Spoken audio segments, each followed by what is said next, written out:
There is a specific threshold in theoretical development where an idea outgrows the people who built it. It stops needing advocates and starts requiring auditors.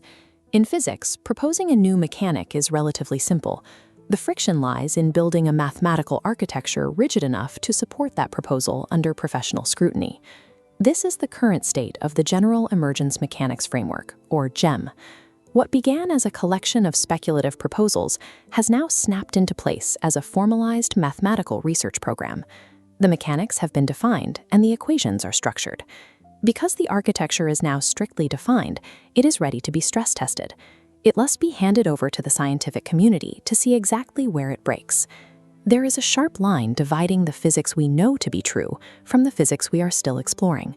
On one side sits a century of universally verified observational data. On the other lies the theoretical frontier.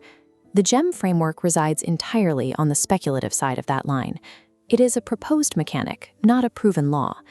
We are issuing a formal invitation to mathematicians, physicists, and researchers to step across that boundary and dismantle this framework piece by piece. The objective of this research program is not to recruit believers. The objective is to identify mathematical contradictions, expose structural flaws, and attempt to falsify the mechanics. To properly isolate potential failures, the audit is divided into specific physical domains. The first point of friction is general relativity. GEM proposes a specific set of mechanics for how gravity behaves across massive astrophysical distances. This chart maps GEM's theoretical predictions against existing models. We need astrophysicists to plot these new mathematical curves and measure them directly against the scatter plots of established real-world observational data. The second macro-scale challenge is cosmology. We must stretch these predictions across the full timeline of the universe's expansion.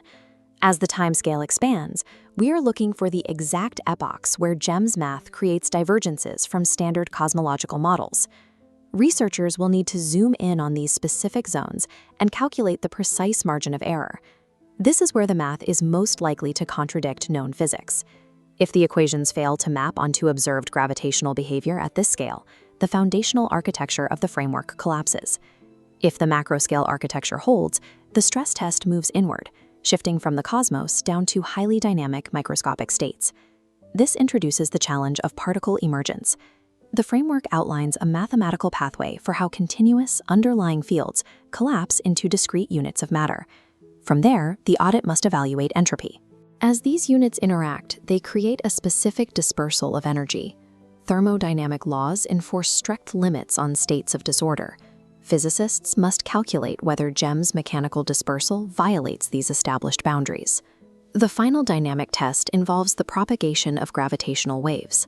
The framework's internal ripple patterns must be extracted and mapped against the baseline waveforms recorded by modern interferometers.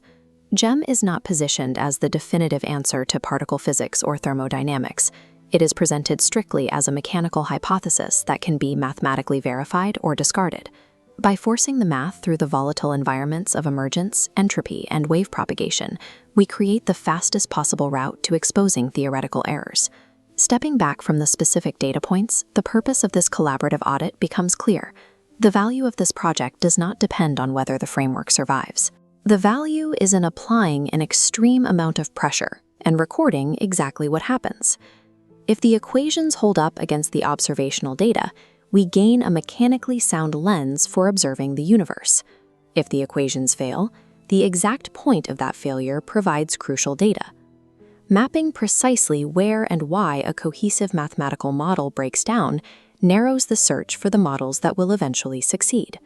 We are not asking for agreement. We are asking for rigor. Do not believe the framework. Test it.